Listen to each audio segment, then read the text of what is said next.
Salve, amigas e amigos da filosofia, bem-vindos a mais uma das nossas conversações filosóficas. Hoje eu vou conversar com o professor Sandro Cobol, de filosofia. Hoje ele está na Unifesp, Federal do Estado de São Paulo, em Guarulhos, né, o campus. Ele tem formação em filosofia, mestrado e doutorado pela USP, e tem estudado hoje Deleuze e filosofia francesa contemporânea, na relação também com as artes, com o cinema e outras coisas também que a gente vai conversar aqui. Bom, primeiro, obrigado pela sua presença aqui no canal, Sandro, um prazer recebê-lo aqui. E vou Eu que começar... agradeço. Eu que agradeço. É uma honra para mim estar aqui. Obrigado, Sandro. Eu vou começar perguntando sobre... Enfim, já faz 6 meses que eu comecei o canal, né? Eu estou tentando trazer pessoas para falar de filosofia, de áreas comuns, afins à filosofia, né? E esse cenário da educação, com as redes digitais e tudo, no contexto de pandemia e outras crises que a gente vem enfrentando também, vem colocando, nos convocando a pensar sobre o que é fazer filosofia, o que é trabalhar com filosofia, e sobretudo no Brasil, que é um país que não tem uma tradição consolidada ainda, uma tradição que vem se consolidando, né, de filosofia. E eu queria começar perguntando para você, que já está há mais tempo do que eu trabalhando com isso, né? Como que você tem visto essa passagem desses últimos anos e agora mais especificamente desses meses para cá, com a pandemia, como é que você tem sentido isso como professor, as estratégias que você tem tentado utilizar para continuar trabalhando com isso e continuar lecionando, né? Como que você tem visto isso? Obrigado, então, pela presença e passo a palavra para você, Sandro. Muito obrigado, Caio. Realmente uma alegria muito grande para mim estar aqui conversando com você, com os seus ouvintes, seus espectadores, né? Bem, eu diria que os últimos meses têm sido desafiadores para mim, por várias razões, né? Para todo mundo, evidentemente, né? Mas no meu caso em particular, primeiro, bom, por várias razões, eu vou citar algumas, né? Calhou de eu estar na coordenação do curso de filosofia, né? A licenciatura, e isso significou ter que estar na linha de frente, né? Da implementação das aulas online, né? Toda a Unifesp está no regime de aulas online. Então, teve toda uma discussão em vários níveis, né? Níveis técnicos, políticos, até mesmo questões socioeconômicas, né? Porque a universidade chegou a distribuir computadores e internet, né? Para os estudantes mais necessitados, né? Então, eu fiquei muito tempo envolvido com essas questões, participando de diversas reuniões de implementação, enfim. Então, isso demandou muito, né? Uma outra demanda que é importantíssima, né? Tem a ver com o fato de eu ter um filho de 3 anos que estava indo à creche, né? E voltou a ficar em casa bastante tempo, né? Então, eu tive também que me readaptar a isso. E, por um lado, tem sido incrível, né? Eu acho que para ele tem sido muito interessante também, porque ele está passando mais tempo com o pai, com a mãe, né?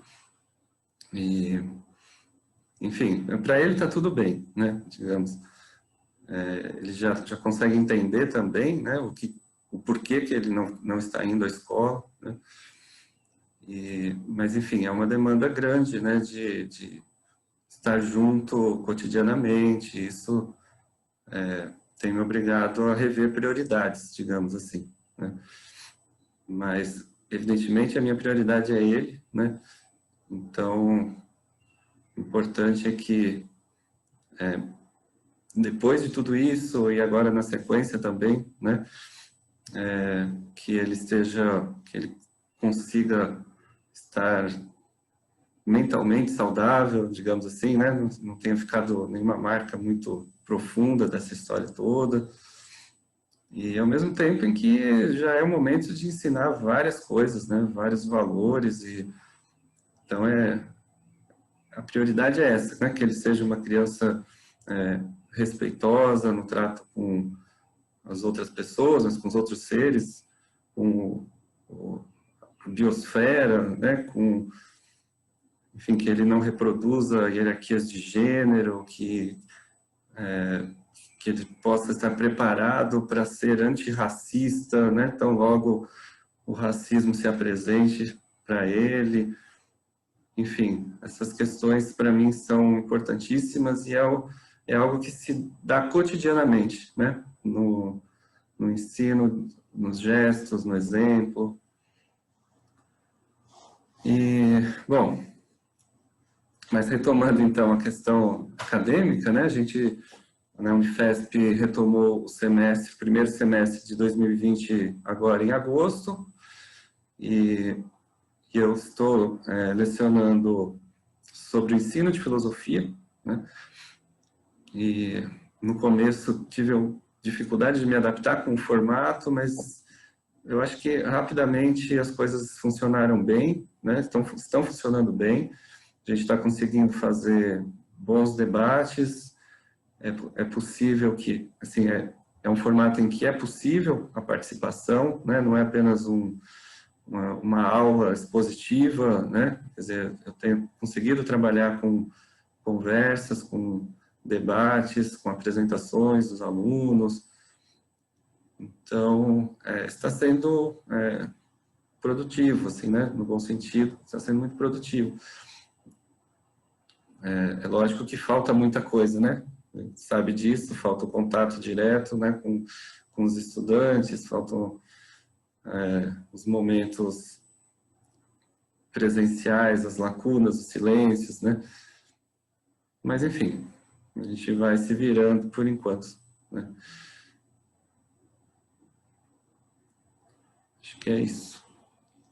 Obrigado por essa primeira resposta. Realmente é um tempo muito difícil, mas como você falou, essa questão de estar mais próximo do filho, talvez seja algo também que possa contrabalancear essas dificuldades, né? E Uhum. pensando agora na sua pesquisa, eu queria perguntar como que você pensa a questão da filosofia da diferença, esse termo, né, que aparece num dos livros do Deleuze, ele desenvolve também em outros, mas às vezes as pessoas não entendem bem o que é essa diferença, confundem com outros autores, né, Derrida, Foucault, colocam todos como parecidos, existem pontos comuns, existem diferenças entre si também. Como é que é essa questão da diferença no Deleuze? O que você diria sobre isso de uma forma para apresentar assim, para um público que não está muito familiarizado com o termo, com a filosofia do Deleuze? Sim, eu assumo essa expressão, né, o subtítulo da minha tese é a composição da filosofia da diferença. Né? É uma tese que vai que trata de vários livros, mas nenhum deles posterior à diferença e repetição, né? Então, a composição da filosofia da diferença, sobretudo, eu entendo a filosofia da diferença como algo deleuziano, né? Agora, primeira coisa, né, entender que a diferença não é uma substância, né? Na verdade, a gente tem que entender diferença como um processo. A diferença é sempre um processo de diferenciação, né?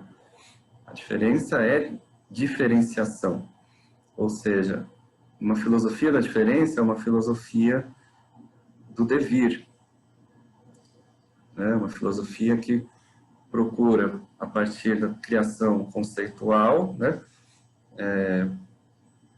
entender os devires os processos, né, privilegiadamente em relação àquilo que é permanência, né, que é aquilo que é da ordem da permanência, da identidade. Ou seja, em algum sentido, é uma filosofia que se contrapõe a grande parte da história da filosofia, né, que sempre, quase sempre, né, privilegiou as permanências, as identidades como aquilo próprio, como o objeto próprio do pensamento, né? Então isso era a disputa, uma das disputas principais na Grécia, já, né? Que não significa que a diferença só começou a existir agora. A diferença sempre esteve, né? Na filosofia, eu digo, né? Ela sempre esteve presente, sempre foi uma preocupação. O próprio Heráclito pode ser pensado como um autor dessa linhagem, digamos assim, né? Embora que eu saiba ele não use a palavra, né? Mas mesmo em Platão existem alguns trechos, algumas passagens que introduzem a diferença, mesmo em Aristóteles, né? Mas sempre no sentido negativo, né?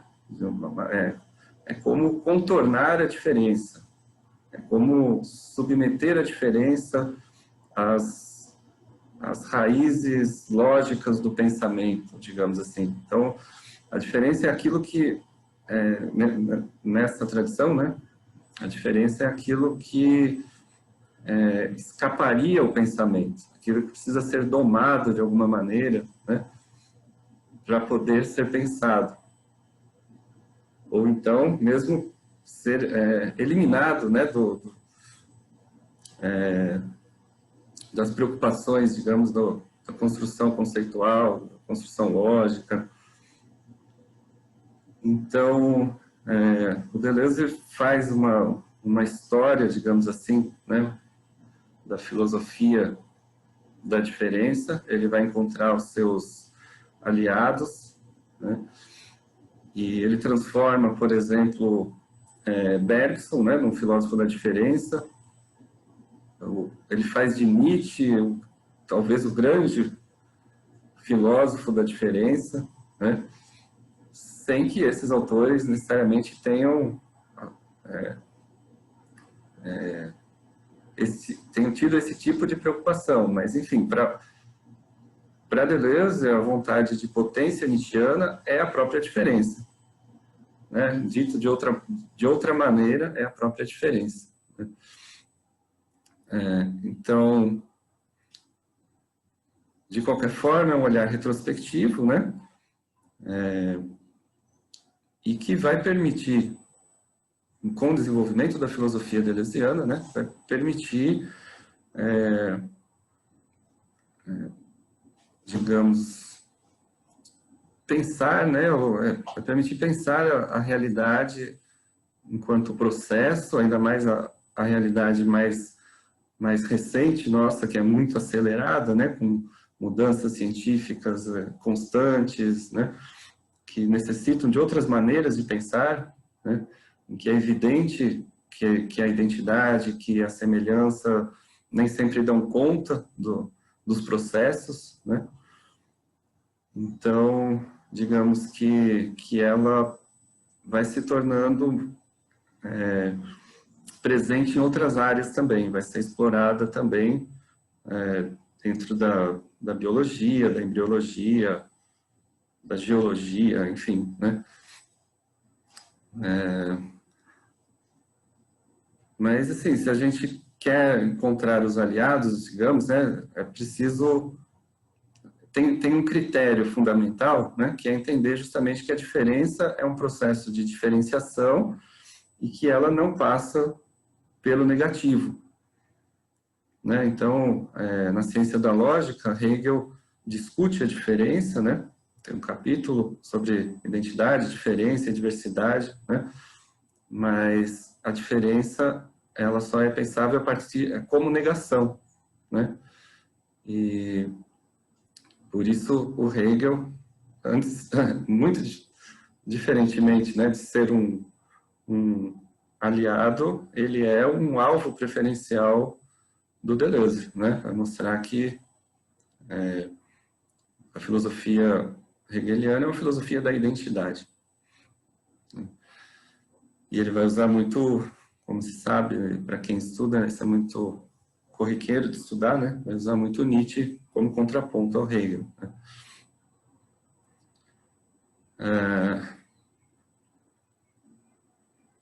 Bem, então, digamos que esse conjunto de preocupações, né, em torno do conceito de diferença, ele vai aparecer também em outros filósofos contemporâneos ao Deleuze, vai aparecer em Foucault, vai aparecer em Derrida, né, mas, enfim, cada um vai ter a sua maneira de desenvolver, né? Então, eu prefiro, né, quando eu defino a filosofia da diferença, eu prefiro privilegiar o Deleuze mesmo, né, e o Guattari. E, Sandro, uma coisa que, enquanto você falava, eu fiquei aqui pensando, isso implica toda uma outra forma de compreensão da história da filosofia e da relação que a história da filosofia tem com o presente, né? E o Deleuze tenta construir uma filosofia que dialogue com as outras, mas que busque também encontrar essas alianças e os antagonistas, mas num campo, num plano em que não se exclua também as diferenças entre esses autores e entre os conceitos que eles formularam e aquelas que o Deleuze está formulando, né? Isso acontece talvez até com os aliados dele, né? Com o próprio Nietzsche, com o Spinoza, com o Bergson, Lucrécio, os outros autores que ele mobiliza, né? E como é que você pensa essa questão da construção, da criação da filosofia? Ele insiste muito que o conceito é algo que se deve criar, né? Uma criação que o filósofo, até como personagem dentro desse plano, cria. Como é que é essa questão com a criação da filosofia e dos conceitos? Então, o Deleuze, ele não é um historiador da filosofia. Ele nunca foi. Não é que ele foi, deixou de ser, ele nunca foi um historiador da filosofia, né? Desde o início, desde as primeiras obras, os primeiros textos, já tinha essa preocupação, né, em construir um campo de problematização, que mais adiante ele vai chamar de campo de imanência, né, de plano de imanência, onde operam esses conceitos ligados à diferença, né? E aí, de que maneira que ele vai fazer isso? Ele vai fazer encontrando nos aliados os conceitos que são propícios aí, a essa construção, né? Então, o que interessa para ele vai colocar o foco, né? Ele vai dar o destaque, ele vai se apropriar, né? Então, as leituras que ele faz dos autores, em geral, elas são seletivas, né? Não significa que o autor não tratou daquilo, ele tratou, não necessariamente era o mais importante, né? Mas é possível, a partir daqueles, enfim, daqueles recortes, né? Compreender a presença da diferença, do conceito de diferença ali, e de que maneira ele pode ser produtivo. Em alguns casos, isso é muito... no caso do Nietzsche, por exemplo, né, o conceito de diferença se encontra na vontade de potência, que talvez seja o principal conceito nietzschiano, né? Então, digamos, é uma aliança muito fácil, né? Muito propícia, né? Mas existem outros autores em que ele vai escavar, digamos assim, né? E a diferença ela vai aparecer mais em contraste, né, do que por si mesma. Então é possível, como eu já disse, né, em Platão é possível encontrar alguns elementos, algumas passagens que mostram que a diferença ela continua, ela está presente ali por mais que o Platão rechace, né, a figura do mesmo, né, o contraste do mesmo com o outro faz do outro também o mesmo, mas faz do mesmo também o outro. Ou seja, não é simples, inclusive para Platão, né, domar a diferença que continua ali presente, né?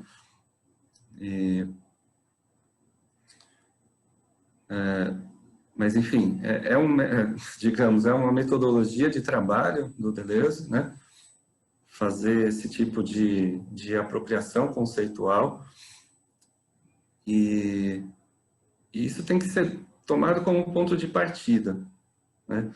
Acho que levou um certo tempo no Brasil, né, para se perceber isso dentro dos departamentos de filosofia, pelo menos, né, de que o Deleuze não era um historiador da filosofia. Eu mesmo, quando fiz a minha graduação, o Deleuze aparecia como um comentador, né? Então, ele era um comentador de Spinoza, um comentador do Kant, um comentador do Nietzsche, muito claramente, assim, né? E ao se colocar dessa maneira, né, enfim, mesmo ele sendo um comentador, pode ter alianças produtivas aí, né, para quem está estudando um Spinoza, por exemplo, né? Mas, em geral, não é isso que acontece. Em geral, então, ele é usado como um comentário segundo um método, uma metodologia que não deve ser feita, porque ele distorce. Então, aí passa a ter uma certa defesa de uma leitura do autor por si mesmo, né, uma leitura interna do texto, que o Deleuze não foi capaz de fazer, ou não quis fazer, né? Coloca-se o Deleuze como uma espécie de deturpador da obra, né, do filósofo que ele estuda. Mas, enfim, isso é uma grande confusão causada por um falso problema, por justamente achar que o Deleuze é um historiador da filosofia, e ele não é, ele nunca foi. E uma outra pergunta que tem também um pouco a ver com isso, e para além dessa frequentação dos filósofos, Deleuze também conheceu muito bem o domínio das artes e também da ciência, né? Ele gostava de se inteirar das últimas descobertas, bem, frequentava cinema, conhecia muito bem a literatura, o teatro, a pintura. E daí existem livros que ele dedica a um ou outro desses domínios, né? Como sobre a pintura do Francis Bacon, dois sobre cinema ou sobre literatura. E também lá no que é a filosofia, com o Guattari, eles escrevem, eles distinguem muito bem o que faz cada uma dessas formas de pensamento. Então, eu queria te perguntar duas coisas. Primeiro, como é que você vê essa distinção que eles fazem, e aí o papel da filosofia?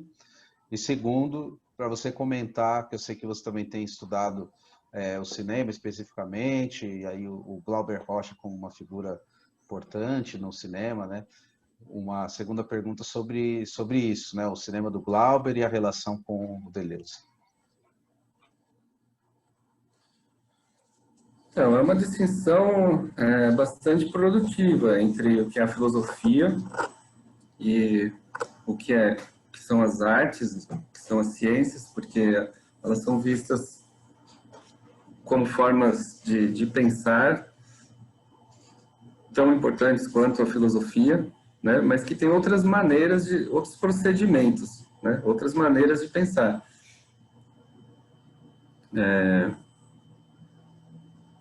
Em qualquer um dos casos, o pensamento é sempre fruto de um processo criativo, né?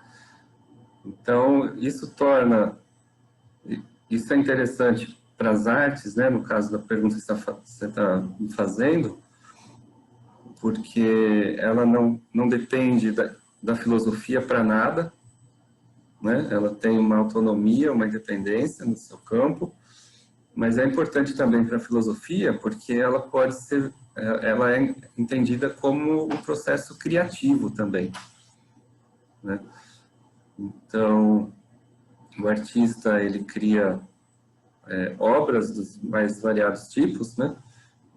E o filósofo, ele cria conceitos, né? Ele vai criando conceitos, não do nada, né? Mas a partir do contato com o pensamento, a partir do contato com a ciência, a partir do contato com a experiência em geral, com as artes, né? E com outros conceitos que vão sendo ressignificados, né, de acordo com o campo de problematização próprio de um determinado filósofo, de uma determinada filósofa, né? Então, esse é um processo criativo que envolve todos os saberes e todas as práticas, inclusive, né?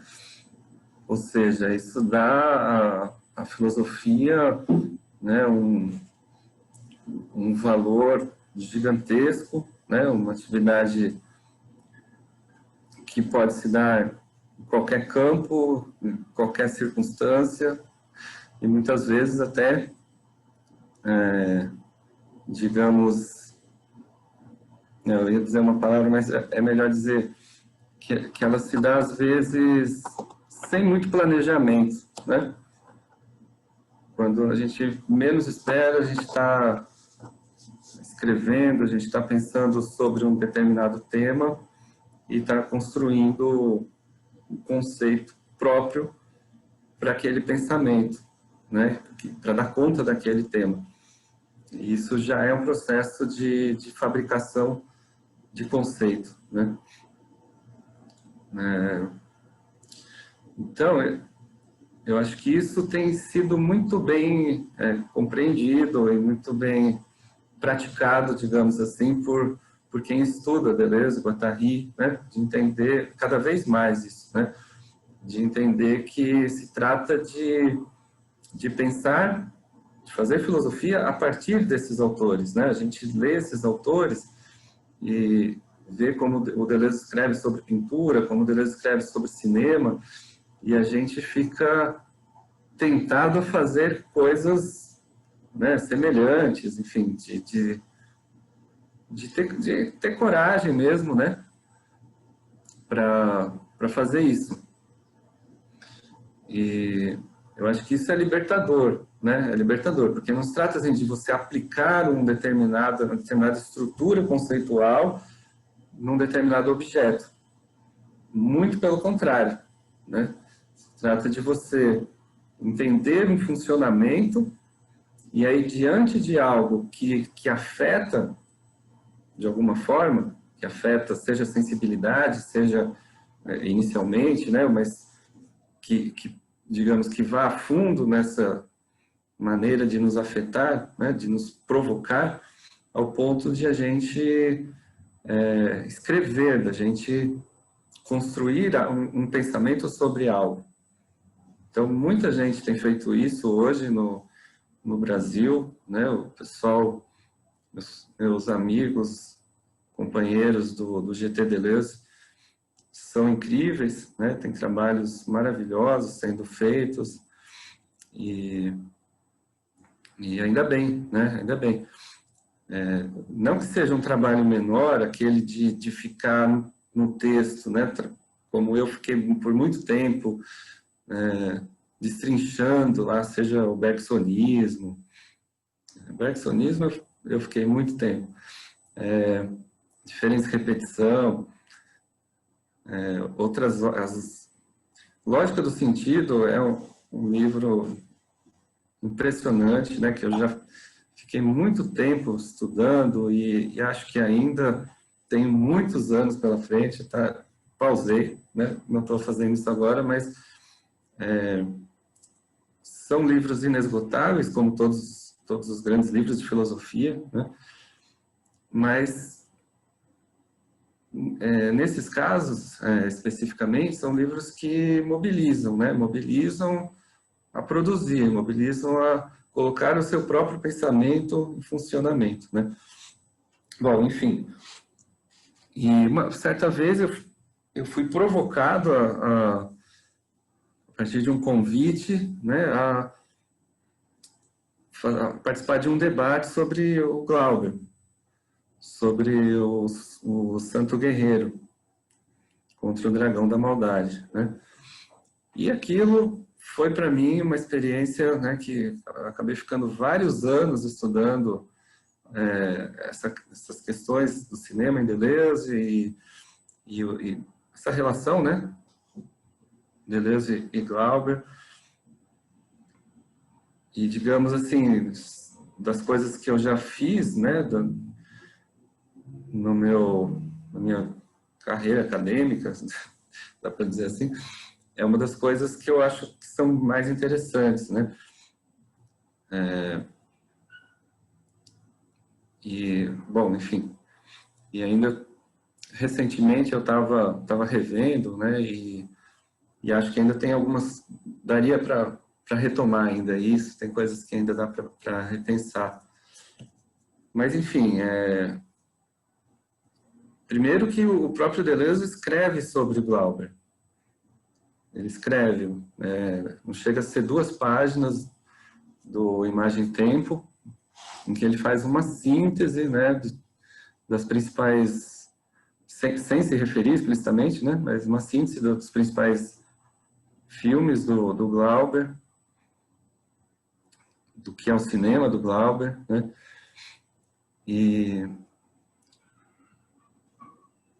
mas enfim, não foi por aí que eu me aproximei, digamos, né. A minha tentativa de aproximação partiu, na verdade, de uma tentativa de fazer uma leitura imanente dos filmes, né? Primeiro do Santo Guerreiro contra o Dragão da Maldade, depois Deus e o Diabo, Barravento, e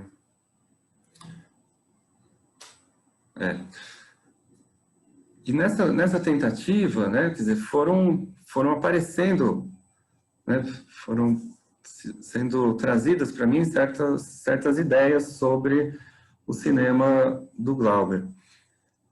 A primeira coisa, o primeiro esforço, eu acho, diante do cinema do Glauber é a gente não ser influenciado, seja pelo próprio Glauber, pelas coisas que ele dizia dos seus filmes, mas seja também pela fortuna crítica sobre ele, né? Porque, em geral, né, digamos assim, bom, eu também não sou um grande conhecedor dessa fortuna crítica, mas as coisas que foram chegando para mim eram leituras muito sociológicas, digamos assim, ou mesmo historiográficas, sempre remontavam os filmes à situação, ao contexto, né? E a uma certa programática política do próprio Glauber Rocha, né? Então, a primeira coisa que eu fiz foi deixar tudo isso para lá, né, e me centrar no filme. Vamos ver o que o filme tem a dizer por si mesmo, na sua autonomia enquanto obra de arte, né? E aí o que salta aos olhos para mim, né, é que os filmes do Glauber, eles são, em geral, compostos de forças em relação. Forças não significa forças sociais, né, que as imagens representariam metaforicamente, mas no sentido de tipologias de forças vitais, né, sempre numa luta de vida e de morte. Então, quando aparece, por exemplo, aparecem lá os poderosos, os subjugados, os miseráveis, os intelectuais, né? Aparecem sempre a partir dessa ideia de uma tipologia de forças vitais. Os poderosos estão sempre ligados a um discurso que é hegemônico e muitas vezes é um discurso messiânico. Os subjugados, eles estão ligados a um mito, à religiosidade, ao banditismo. E os miseráveis seriam aqueles que anseiam que a sua voz seja ouvida. Eles sempre, né, sempre tem essa presença como uma voz que não é audível, né? Os intelectuais, por outro lado, é aquilo que a gente conhece, eles são há uma tomada de consciência que se dá desprovida de uma ação efetiva, né? Eles são sempre, quase sempre impotentes, né? Com exceções, né? Tem o professor lá que se torna também um lutador, né? Um rebelde, enfim. Mas aí ele já entra no próprio na ambiência do próprio mito, né? Enfim, daria para a gente conversar muitas coisas a respeito, né? Mas aí, isso tudo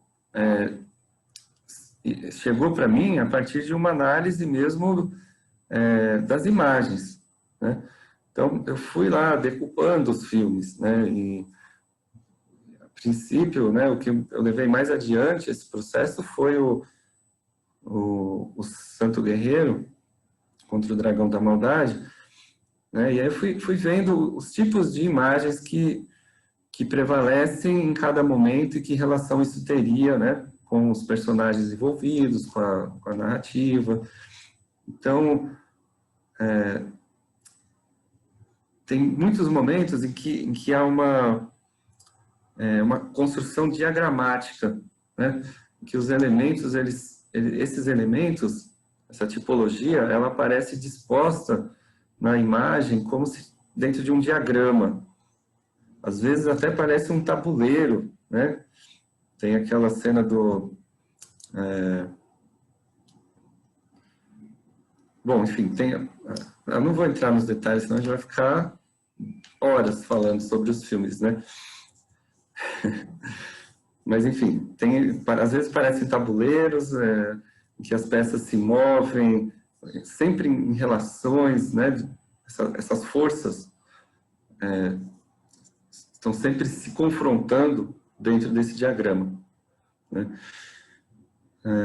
Em outros momentos, há imagens que são muito mais intensivas, né? E aí a câmera, ela está meio que misturada, ela está, assim, indomável, né?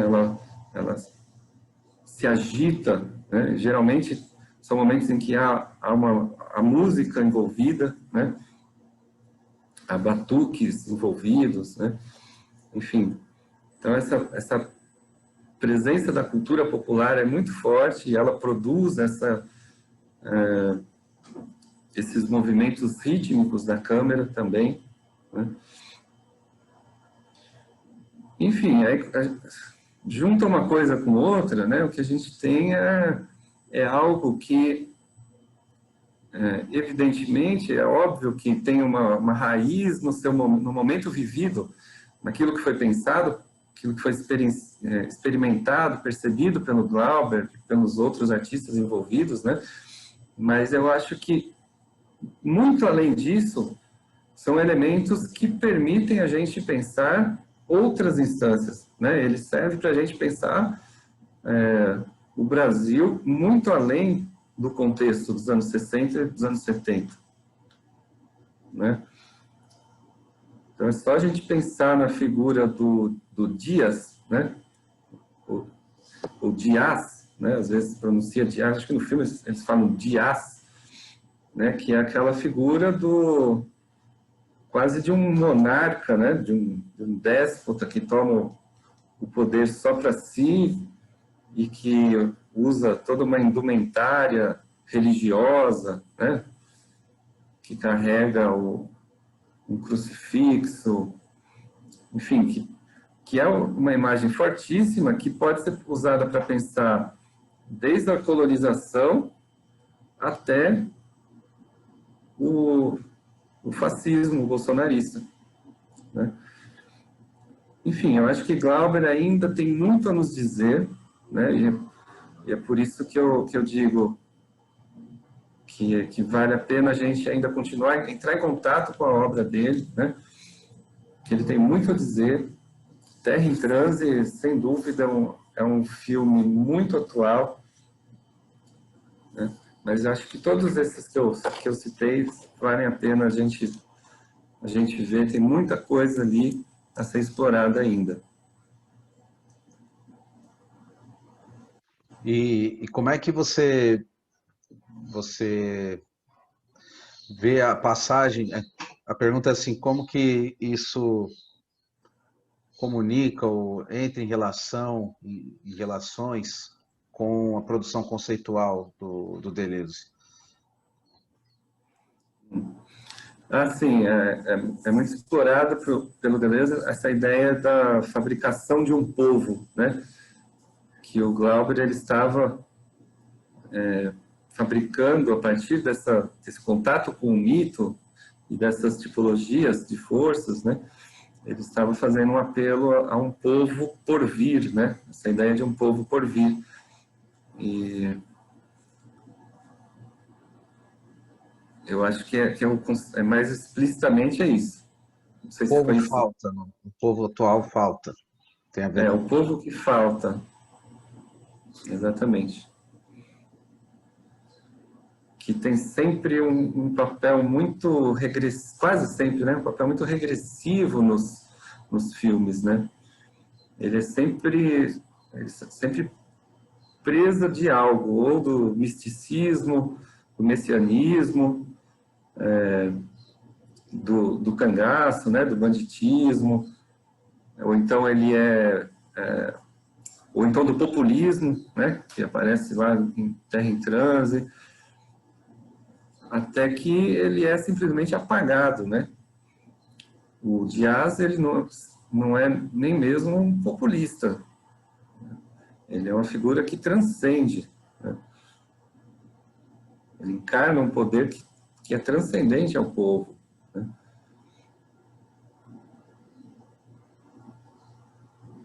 muito bom.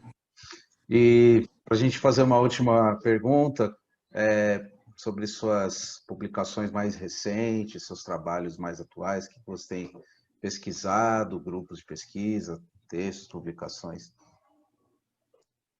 Legal. Isso é uma boa oportunidade, né, de compartilhar um pouco do que a gente faz. Bom, eu fiz 10 anos de Unifesp, né? E já desde o início, assim, no primeiro ano, eu já montei um grupo de estudos, né? Que se chama Grupo de Pesquisa em Filosofia da Diferença, né? E nesse período, então, de funcionamento do grupo, né, que são 9 anos, já passou muita gente interessante, muita conversa boa, muitos debates, muitas leituras. Então, isso é algo que, para mim, sempre foi uma das coisas mais importantes no meu trabalho, né? Porque eu vejo claramente como isso é importante também para os estudantes, para os meus orientandos, porque eles rompem o isolamento, né, da filosofia, então eles estão sempre em contato, sempre discutindo coisas, a gente vai variando as leituras, então sempre tem algo de interesse comum, né? No início a gente ficou vários anos lendo Diferença e Repetição. Depois a gente leu Lógica do Sentido, começo ao fim. Depois a gente foi para o Antiédipo. Até o momento que a gente percebeu que tinha que variar um pouco o formato, que a gente precisava trazer outras leituras e outra maneira de trabalhar. Então é legal isso, assim, não tem uma fórmula já estabelecida, né?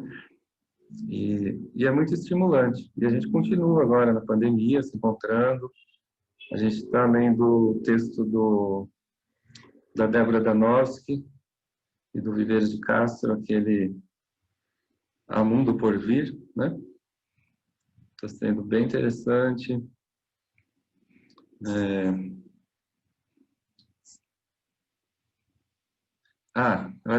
vale dizer também que foi também nesse processo, digamos, no início, quando eu entrei na universidade, que junto com alguns outros pesquisadores de Deleuze, que eu vou citar, que é o Maurício Rocha, o Eladio Craia e a Adriana Barim, né? Nós nos reunimos certa vez durante uma POF, né, para pensar em montar, em construir um GT, né? Então, o GT Deleuze surge dessa conversa entre nós quatro.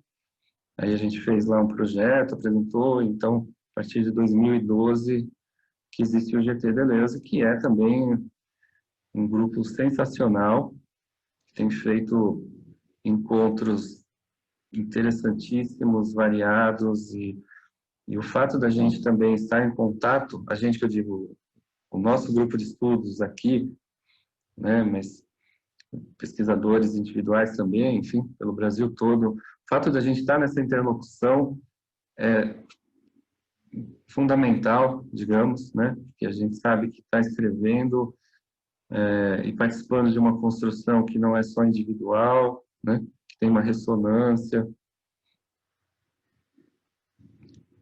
Bom, mas, enfim, a pergunta tinha a ver também com a minha pesquisa, né? E acontece o seguinte, acontece que eu tenho me dedicado muito, digamos assim, né? Além de tantas coisas, mas dedicado muito a me aprimorar como professor, né? Estou tentando ser um professor melhor, digamos assim, a cada vez mais, assim. Eu acho que eu tinha muita deficiência como professor, enfim, as razões não vêm ao caso, mas eu acho que eu tenho melhorado bastante nos últimos anos, né? E aí eu percebi que as coisas funcionavam melhor quando eu trazia, né, para as aulas as coisas que eu estava mais envolvido do ponto de vista do desejo mesmo, as coisas que eu estava me dedicando a estudar, a aprender. Então eu comecei a fazer coincidir meus cursos com esse desejo meu, né? E isso transparece nas aulas, isso é fundamental para que haja um aprendizado, a possibilidade de um aprendizado, né? E aí eu fui juntando, então, um material grande de pesquisa ou era, sei lá, pensado, em primeiro lugar, para as aulas, né? Então, quer dizer, só que aí você precisa de um ponto de parada e ajeitar o material, transformar isso numa outra coisa, fazer artigos e tal, que nem sempre é possível. Então, eu levei bastante tempo para organizar o material e escrever, né, algumas coisas novas. E eu consegui fazer isso ano passado, né? Isso se transformou num livro em que eu trabalho, digamos assim, a principal ideia ali presente é uma teoria diferencial da subjetividade. O livro chama de As Diferenças Intensivas e a Potência do Pensamento em Deleuze. Então, essa ideia de que uma teoria diferencial das faculdades em Deleuze, tal como ela está presente em várias obras, mas bastante também em diferença e repetição, né? É ela que permite essa passagem, digamos assim, né? De uma compreensão da diferença a partir das intensidades pré-subjetivas, né? Na maneira como elas se expressam enquanto potência de criação, ou seja, inclusive como pensamento, né? E a relação que isso tudo tem com os devires minoritários, né? Então, precisei, digamos assim, trabalhar a questão ontológica, né, do atual, do virtual, trabalhar a crítica a essas formas da representação que balizam a compreensão moderna do sujeito, né, do cogito cartesiano, kantiano, e abrindo caminho ali a partir do empirismo humeano,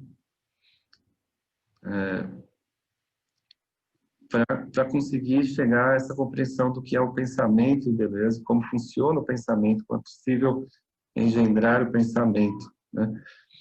E aí isso foi me levando cada vez mais a como o pensamento se constitui a partir dessas intensidades, ou seja, se constitui a partir da experiência, do contato com o mundo, né?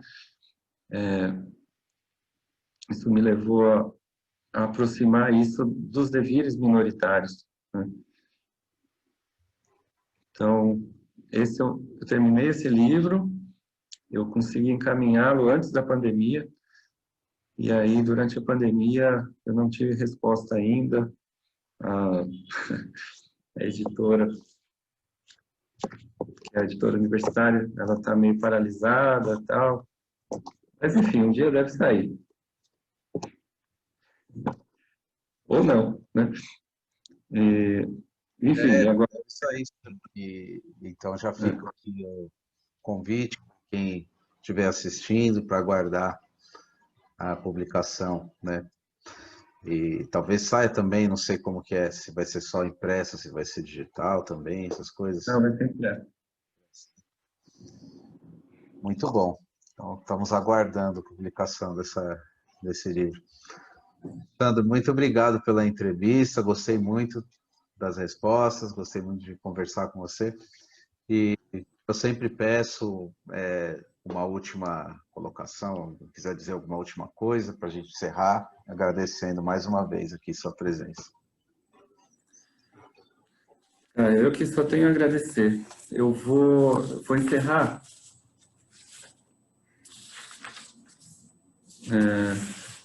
Eu estava relendo ontem um texto do Mbembe, que eu acho interessantíssimo, que se chama Direito Universal à Respiração. Direito Universal à Respiração. E aí eu gostaria de encerrar com uma citação dele, e talvez um breve comentário no final, só para contextualizar. Mas, enfim, porque tem a ver com esse momento tenebroso que a gente está vivendo, né? E eu tenho estudado bastante o Mbembe também, já dei um curso sobre ele na universidade. Eu acho um dos autores centrais hoje, né? Incontornáveis da filosofia no momento, é o Mbembe. Então ele diz o seguinte, ó, saber que não estamos a sós, se referindo à pandemia, né? Saber que não estamos a sós nesta provação, ou que talvez sejamos muitos a escapar, não oferece senão um vão consolo. Na realidade, nunca aprendemos a viver com os vivos, a nos importar verdadeiramente com os danos causados pelo homem nos pulmões da terra e em seu organismo. Portanto, jamais aprendemos a morrer. Com o advento do novo mundo, e alguns séculos depois, o surgimento das raças industrializadas, optamos essencialmente por uma espécie de vicariato ontológico, delegar nossa morte a outros e fazer da própria existência um grande banquete sacrificial. Aí, na sequência, ele vai deixar mais claro o que ele quer dizer com esse delegar a nossa morte a outros. Veja bem, não significa deixar que outros nos matem. Talvez, né, quer dizer, é ainda mais terrível a formulação. É fazer com que os outros morram em nosso lugar. Quer dizer, a própria história recente da humanidade, do capitalismo, é isso, né? É produzir a morte dos outros. Que outros morram em meu lugar para que eu possa desfrutar dos avanços da civilização, enfim, né? Da exploração total da potência vital do outro, tendo em vista o usufruto das tecnologias e das possibilidades que a civilização oferece, né? E disso ele tira, bom, mas em breve, contudo, isso não será mais possível. Ou seja, nós teremos de nos deparar com a nossa própria morte. Por quê? Porque estamos abrindo mão do nosso direito à respiração, né? E não só no sentido da Covid-19, né, que no direito à assistência contra a Covid, que nos tira a respiração. Isso também é um fato, mas ele diz, bom, em breve teremos provavelmente mais dióxido de carbono do que oxigênio, né? Mas não é só isso também. Não é só a queima do combustível fóssil, é também a respiração difícil e ofegante da vida penosa dos trabalhadores submetidos pelo capitalismo ao longo de séculos. E não é só da espécie humana, mas de todo ser vivo, né? Ou seja, lutar pelo direito à respiração é lutar por um outro mundo em que não haja essa exploração dos combustíveis fósseis, essa exploração do trabalho e essa morte delegada. Então, eu acho uma reflexão necessária e eu gostaria de terminar por aqui e agradeço de novo, Caio. Foi um grande prazer conhecer você. Foi meu, Sandro. Só tenho a agradecer também. E para o pessoal que nos assistiu aqui também, agradeço a todos. Deixem comentários no vídeo aí para a gente continuar a conversa depois e fiquem ligados nas próximas conversações filosóficas.